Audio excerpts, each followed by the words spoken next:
¿Qué tal, estimados televidentes? Para nosotros es un privilegio y encontrado sentimiento con la nostalgia, por supuesto, y con lo que son a veces las despedidas, pero también con la esperanza de que por ahí en el camino nos volvamos a encontrar. Abrevio las presentaciones y saludo en primer lugar al maestro Jesús Medina. Qué gusto saludarlo, de veras, qué placer, bueno, de volvernos a encontrar ahora, pues antes fue cuando venía, hoy cuando se está yendo, que sea para bien como fue para bien lo otro.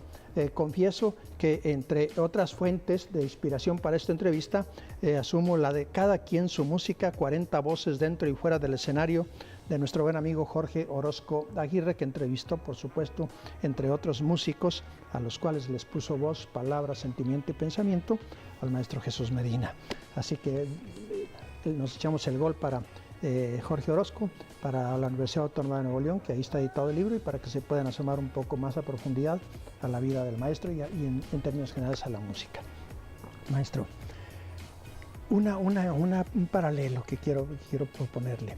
Generalmente en el caso de la lectura nos hemos venido quejando de que los jóvenes no se les enseñó bien a leer, que porque es que era el Quijote y Pedro Páramo, que no se entienden y que nunca leyeron, y ahora se está corrigiendo todo eso para que los jóvenes entren a la lectura. Haciendo un paralelo, en el caso de la música y de la música clásica en particular, también pareciera ser que se nos pone como algo, un enigma, que pues eso no lo podemos comprender, no lo vamos a entender. Entre otros de los clichés es, la clásica es para dormirse, ¿verdad? La quieres para dormirse, ¿verdad?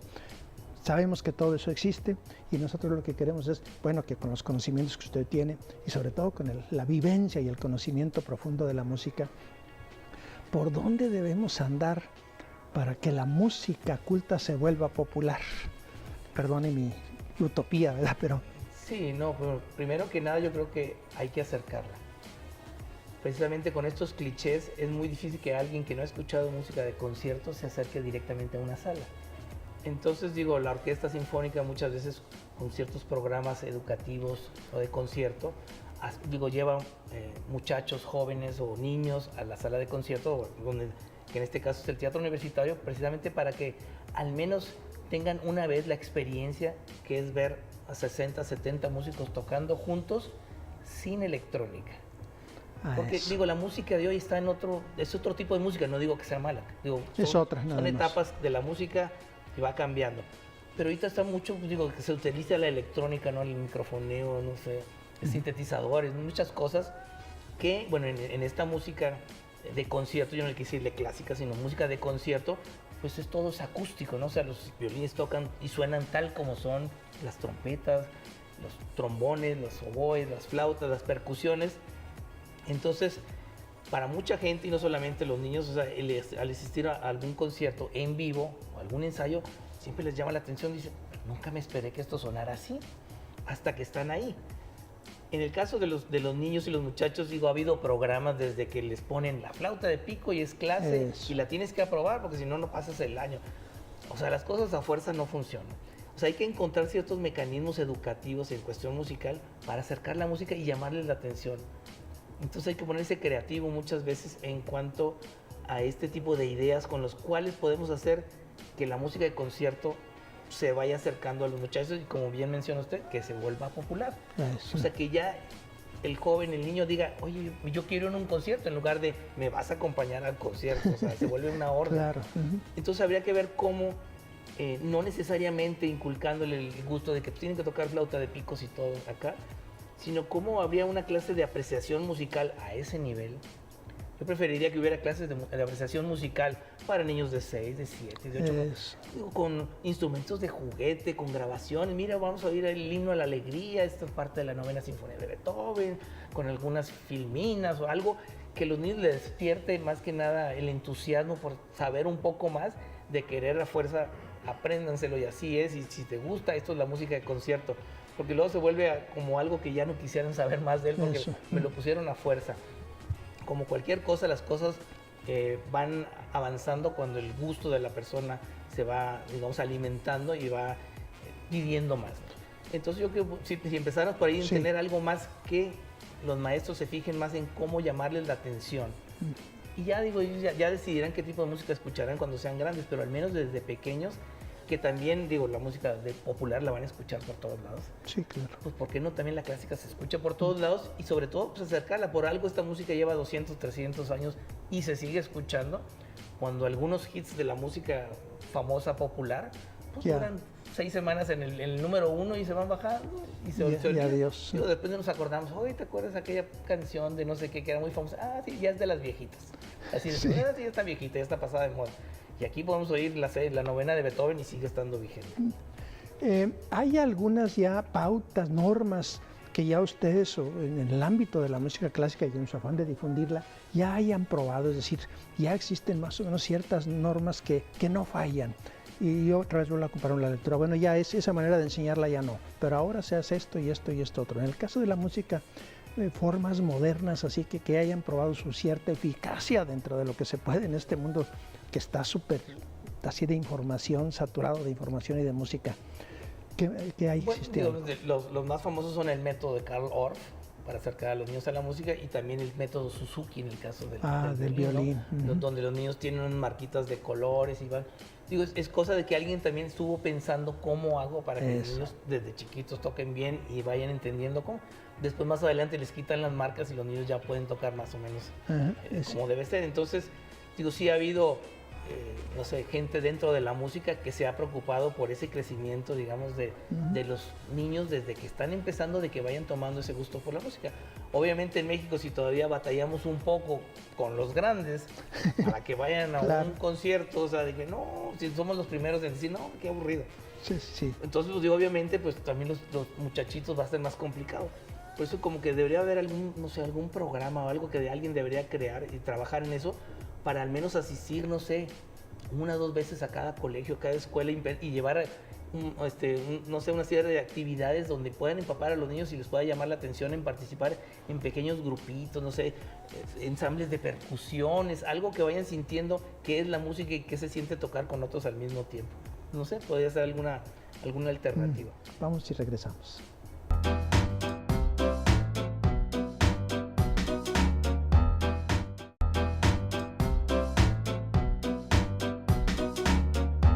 Bien, estimados televidentes, fue a la sombra de Mahler cuando también nos acercamos, nos aproximamos mucho con el maestro Jesús Medina, una imprudencia por nuestra parte, porque molestarlo cuando él estaba siendo el emperador de todo un país y de todo un imperio musical como era entonces, pues tratamos de hacerlo de la manera más prudente posible, pero para nosotros fue un logro extraordinario. En ese momento hicimos también un programa con el maestro Jesús Medina. De ahí vamos a extraer algunos fragmentos para tener todavía un mosaico más de la visión del maestro. Vamos y regresamos. Maestro Jesús Medina, quisiera tocar, y lo hago con muchísimo respeto, un punto que me parece importante.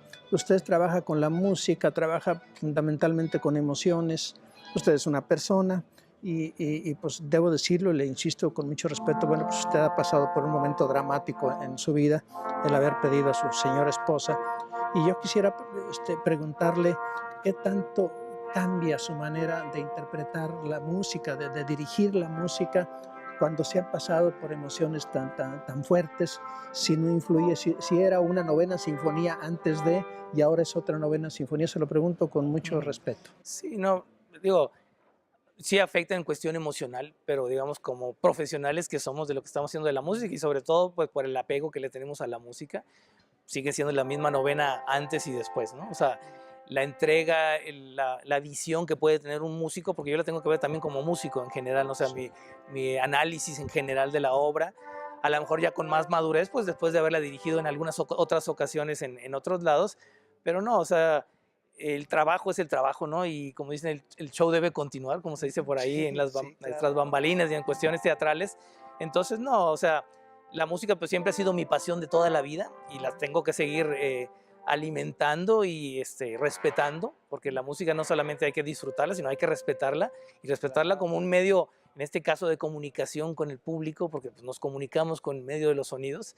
Entonces, digo, para mí sí fue una pérdida difícil, pero como digo, la vida continúa y hay muchas cosas por qué seguir viviendo y trabajando, y en este caso pues esta novena será tan festiva como lo han sido todas las demás y pues agradecido de poder hacer este tipo de conciertos pues con tantos músicos que están muy comprometidos, como el caso de la Sinfónica, que digo, yo estoy feliz con la orquesta, trabajamos muy a gusto, se puede dialogar realmente con ellos, solicitarle algunas cosas para poder mejorar siempre en los ensayos la cuestión musical en general, y siempre hay la mejor disposición para hacerlo.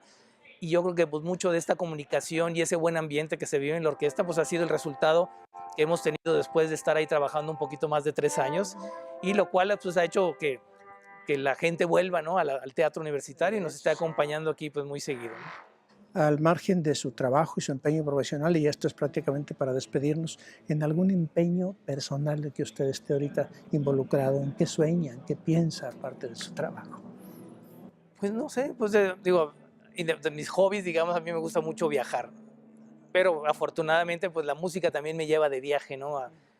En unos cuantos días estaré saliendo para República Checa, tengo un concierto en Praga y luego más adelantito en Ucrania, un par de semanas en Brasil y una vuelta a Estados Unidos y otra vuelta a España, y todo eso de aquí a diciembre. Entonces, independientemente de coordinar pues los conciertos de Monterrey con todos estos de allá, pues disfruto mucho el viajar, el conocer otras culturas, otras personas, otros músicos, otra manera de tocar, porque las orquestas tocan diferente, otras salas de concierto, no sé, otras plazas, otra cocina, digamos, no sé, o sea, son de mis pasiones el viajar, no solamente cuando hay trabajo, sino también pues, cuando hay la oportunidad precisamente de hacerlo solamente de vacaciones, pero son cosas que me gustan siempre. Digo, empieza mi temporada de trabajo, normalmente son 14, 15 semanas continuas de conciertos aquí y allá, y siempre antes de empezar ya estoy planeando, bueno, ya más o menos por a tales fechas, a ver si se me ocurre darme una escapadita por aquí o por allá. Entonces soy alguien que le gusta el viaje, y pues no solamente, digo, en cuestión trabajo, sino también un poco planearlos para cuestión de disfrute personal. ¿Armonizado con el mundo? ¿Inquieto?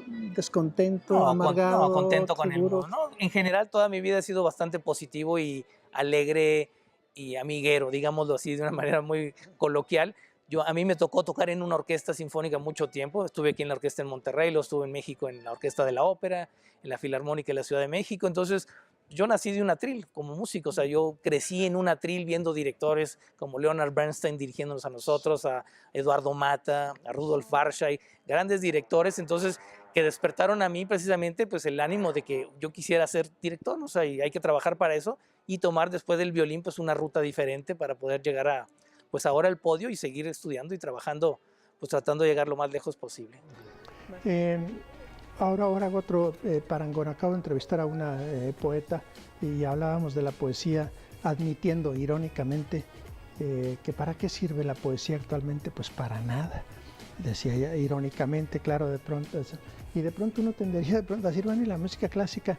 Pues ¿de qué te sirve? Ya le escuchas y eso que no es mi opinión, libre no Dios de pensar en eso, pero de pronto para aquel que tienda o que se incline por decir o menospreciar la música, ¿qué le diría a usted sobre la música clásica en lo particular? ¿Qué nos deja, qué nos aporta el espíritu? Pues es que es lo mismo como ver una pintura. Pues cada quien la ve de diferente manera. Hay gente que le pueden encontrar ciertas, no sé, texturas que le llamen la atención y que le llenen, no sé, ciertos colores o yo no sé, texturas de la misma pintura. O habrá uno que diga, pues esto es una bola de manchas ahí que no sirve para nada. O sea, y lo mismo en la música clásica, bueno, también pues es un tipo de alimento espiritual, o sea, que entra por el oído. Pero también depende también de la atención con la que estemos escuchando y para qué las queremos escuchar, y sobre todo que no estemos prejuzgando por anticipado qué es lo que vamos a oír.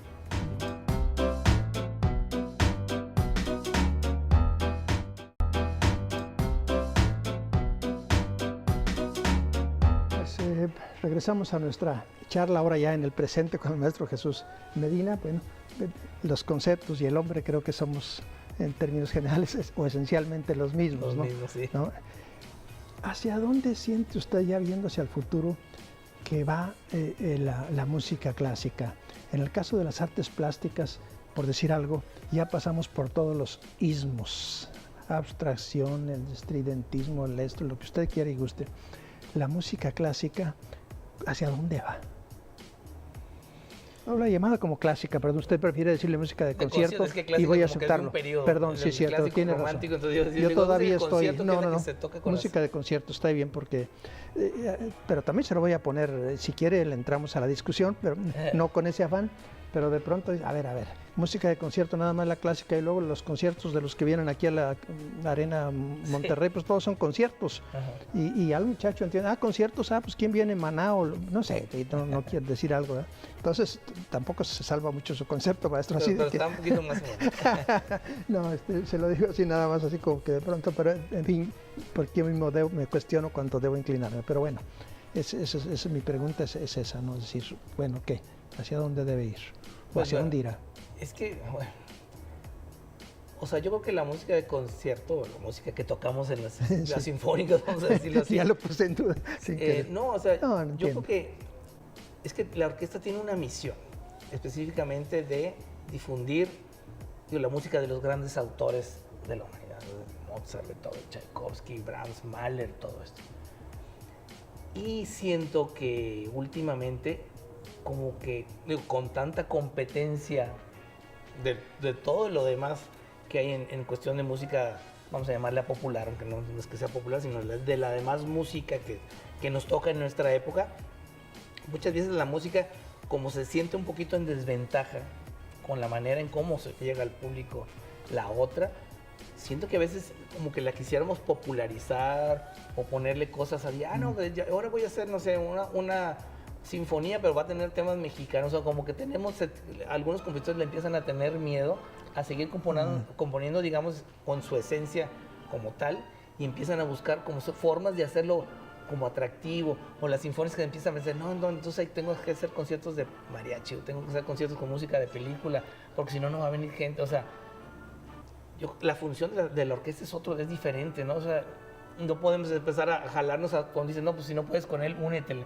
Empezamos a hacer cosas de crossover, ¿no? Lo que le llaman el crossover, de juntar un tipo de instrumento o de agrupación con otra para hacer un mix de acá. Entonces, yo digo, la música sí, como menciona, sí tiene sus, obviamente los lenguajes propios de cada autor que va naciendo o que va escribiendo según la época en la que vive. Pero a fin de cuentas, la tonalidad siempre regresa, ¿no? O sea, vuelve a dar aquí, aunque sí, obviamente la música contemporánea es muy importante, pero sí, algunos van y luego vuelven a regresar a la cuestión tonal, a escribir algunas cuestiones que siempre, o sea, que se sienten más cercanos a su público, ¿no? Y lo otro, bueno, que aquí sí me gustaría también colocarlo en el mismo nivel de exigencia que lo estoy colocando ahorita. En el caso de las recomendaciones, bueno, uno piensa en un gran escritor y le dice uno, recomiéndame que leo, o en el gran crítico de cine, el que ya vio mucho cine y de pronto uno espera que le diga a uno los títulos, no necesariamente que puedan no acertar, pero en el caso de usted y de la música, sí. Así sus músicos que usted, sus obras musicales, o sus músicos que ahorita usted esté descubriendo y que usted diga, estos son los que a mí de veras ahorita me conmueven, que no los conocía, que ya los conozco, regresar a esto.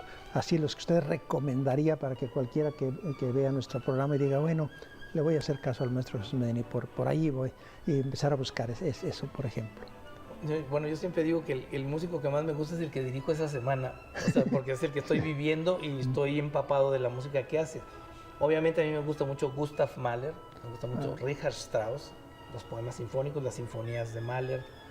Me gusta, tengo cierta afinidad por la música rusa, ¿no? Los Shostakovich, los Tchaikovsky, Rachmaninoff, Stravinsky. Digo, es la afinidad de cada director y por lo cual las programaciones en mis programas, los que hago yo, normalmente van a encontrar obras de este tipo.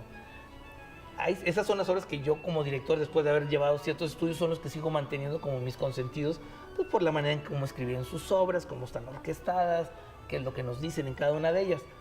Para gente que empieza no son los más recomendables. Claro. Y ahí, por ejemplo, ¿qué diría usted, por ejemplo? O sea, yo le recomendaría a la gente, hasta que va a empezar a escuchar música, a ver, quiero acercarme ahí, quiero oír, no sé, algunas cosas clásicas, ¿por dónde debo empezar, no? Para no, no voy a empezar por Stravinsky, pues si no me voy a asustar y adiós, claro. ¿No? Ya, la apagan a los 5 minutos, no, así estoy bien sin nada. Al fin el pájaro de fuego lo apagan y ya. O sea, muchos decimos dentro de la música sinfónica que las nuevas sinfonías de Beethoven son como la Biblia.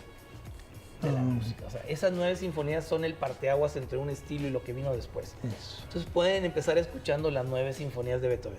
Si quieren empezar por la quinta, empiecen por la quinta, o la novena, o la séptima, la heroica. Hay 9 sinfonías ahí. Obviamente la primera son de escritura juvenil de Beethoven y termina pues ya cuando había perdido totalmente el oído, pero creando una obra maestra como la novena sinfonía. Digamos, esos son obras para empezar a escuchar música y acercarnos, encontrar las melodías. Y digo, obviamente es como una canción popular. O la oye uno un día, y al día siguiente prende uno el radio y ahí está.